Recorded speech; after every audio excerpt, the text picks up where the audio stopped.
What if the highest form of revelation isn't speech, but silence? Across religious and philosophical traditions, divine communication is often imagined as words, revelation, scripture, command. Yet the Andalusian mystic philosopher Ibn Arabi invites a different starting point. He argues that behind every articulation lies a prior stillness. Behind the letter lies the blank page that makes any letter legible. In his view, silence is not the absence of meaning, but its most concentrated form, the condition in which being communicates without sound, concept, or duality. This proposal can sound counterintuitive. Modern life equates communication with information and noise with relevance. If something matters, it is broadcast. But Ibn Arabi's claim is that the ground of meaning precedes expression and sometimes speaks more clearly when language is set aside. To examine that claim, we first need to understand why silence has become difficult for contemporary minds and bodies in contemporary life. Noise is the default state. It is external, notifications, background music, constant media, and internal mental rehearsal, rumination, self-critique. Cognitive science describes a neural pattern called the default mode network, a set of regions that become active when the mind is not focused on an external task. The network supports autobiographical thinking and scenario simulation. When beneficial, it enables planning and creativity. When dysregulated, it correlates with anxiety, depressive rumination, and reduced attentional control to dynamics amplify the problem. First, attention has become fragmented by design. Many digital environments are built to maximize engagement through intermittent rewards, which train the brain to anticipate the next stimulus. Second, the erosion of quiet time reduces opportunities for emotional processing. In effective neuroscience, unprocessed emotion often returns as persistent arousal. Silence, when unfamiliar, can surface this material and feel threatening. People then avoid silence, reinforcing the cycle of noise and avoidance. This yields a practical question. If silence can threaten the ego's need for control but appears to calm awareness when practiced consistently, what exactly is it revealing? Ibn Arabi reframes silence not as absence but as a higher form of presence, the moment when consciousness encounters itself without the filter of constant commentary. Ibn Arabi, known as Sheikh al-Akbar, the greatest master, developed a rigorous metaphysics often summarized as the unity of being. In his system, existence is a single reality disclosing itself in endlessly varied forms. One of his central images is linguistic, creation as divine speech. Every being is a word articulated by the real, each expressing a particular configuration of attributes. Yet speech, for Ibn Arabi, originates in a deeper register, silence. Before any articulation, there is the plenitude of being itself, not a void, but an undivided ground from which expression arises. The paradox follows. Silence can speak more truthfully than words, because it does not divide the listener from the listened to. When silence speaks louder than God's words, it is not because God is absent, but because the real communicate. In a mode the discursive intellect cannot contain. Ibn Arabi reads the Quranic creative command be as a symbol for articulation emerging from the ground of being. Every creature is a distinct word, yet the source of all words is a prior stillness. While the real is present in all expressions, no single expression exhausts the real. In physics, what appears as empty space is not nothing. Quantum fields fluctuate, and observable phenomena emerge from a background of potential. In cognitive neuroscience, insight often arises during resting states, when externally focused networks quiet and integrative processes gain space. In both frames, stillness is generative rather than inert. A practical example, during a meeting filled with rapid exchange, adding 30 seconds of intentional quiet before decision-making often improves clarity. Silence allows working memory to consolidate inputs and reduces impulsive speech. Silence is not the absence of God's speech. It is the womb of meaning from which any articulation draws coherence. To hear silence is to attend to the source, rather than the echo of existence. Ibn Arabi distinguishes intellectual knowing from direct witnessing, or tasted knowledge. The intellect functions by delimiting. It names, sorts, and separates subject from object. This analytic capacity is indispensable for science, law, and daily reasoning. But it also introduces distance. Silence suspends the drive to divide and permits perception of unity.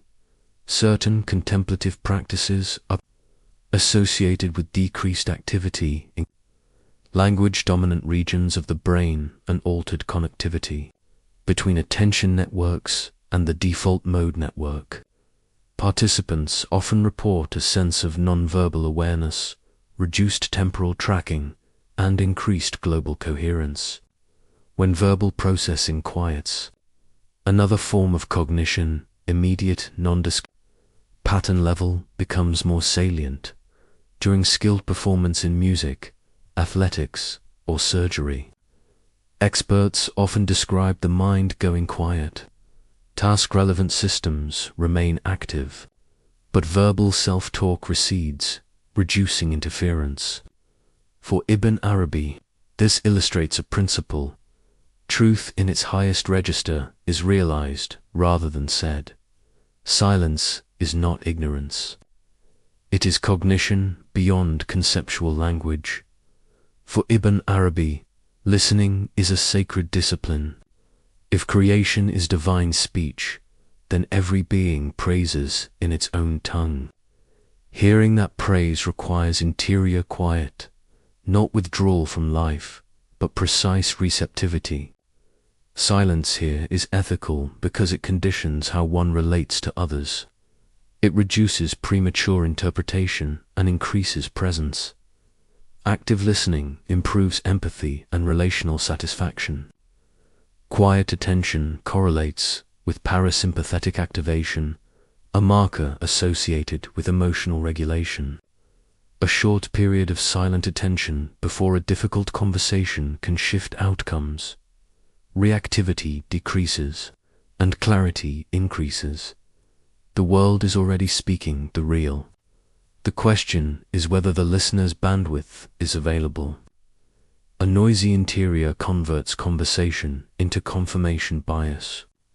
A quieter interior receives information with lower distortion. Silence refines perception. It transforms hearing from decoding information to perceiving. Being. Ibn Arabi draws a decisive distinction between the divine essence and the attributes.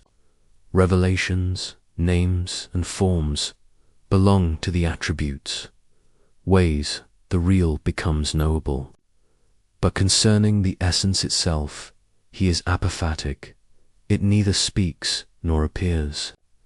Not because it lacks power, but because it exceeds representation. Even God is silent about himself. This protects transcendence. Language, necessarily finite, cannot capture the infinite ground it aims to describe. Spiritual maturity is not accumulating statements about God, but deepening availability to what cannot be stated. Negative. Theology in Christian and Jewish traditions argues that the most accurate propositions about the absolute are negated. In cognitive science, there is a structural limit as well. Systems face constraints in fully modeling themselves. Awareness can observe many of its contents, but not its own ground as an object. When silence speaks louder than God, it points to the essence for which all representation is too small.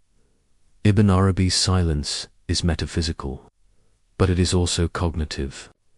Silence suspends habitual framing and allows non-conceptual awareness to stabilize. Short intervals of quiet recalibrates sensitivity, the auditory cortex. After silence, registers subsequent inputs with greater precision. Brief pauses in task streams function as attentional resets, reducing drift and improving flexibility. Silence is not mere deprivation. It is an active condition in which prediction loosens and signals can be evaluated with less bias. Quiet does not erase thought. It improves the hygiene of thinking by lowering noise and expectation contamination. It is a mode of knowing in which perception is less distorted by the knower.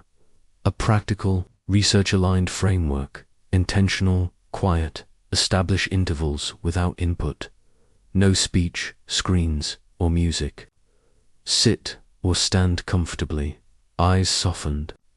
The aim is unforced stillness. Short quiet periods support beneficial autonomic shifts and memory consolidation. Observational, awareness, direct attention to the field of experience rather than to a single anchor. Notice internal dialogue, somatic cues, and impulses without commentary. Over time, this reduces reactivity and supports emotion regulation. Receptive listening shift from producing thought to perceiving presence. Ambient sounds, subtle expressions, or tone. Adopt a listen twice, speak once rule. Such pauses increase comprehension and trust. Micro-retreats, brief, predictable windows of quiet, such as 5 minutes each hour or a 10-minute silent walk after lunch. Regularity matters more than duration. Small, consistent behaviors remodel attention effectively. Closure with language after silence. Articulate one clear sentence, a decision, a reframe, or a question. This integrates non-discursive insight with the analytic mind. Extended exposure to quiet environments has been linked to beneficial neural and stress-related outcomes. However, not everyone experiences initial silence as calming. For some, quiet surfaces material that may require support. The method is not avoidance, but skillful titration. Silence is a cognitive tool, a low-tech intervention that improves signal quality in perception and decision-making. Creation is divine speech. Silence is divine awareness. Words belong to the domain of differentiation. Silence names the undivided ground from which differentiation arises. When language quiets, reality is not diminished. It becomes more directly available. This is not an argument against analysis or discourse. It is an argument for sequence. First, the calibration of silence. Then, the clarity of speech.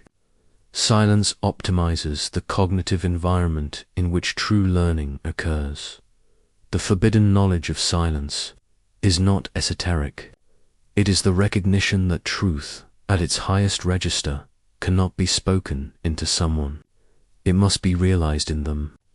The louder one speaks about God, the more one risks amplifying concepts rather than contact. Ibn Arabi's remedy is simple. Let the ground speak first. When silence speaks louder than God, it is not because God is mute, it is because the real is listening through you. And in that listening, meaning exceeds every word.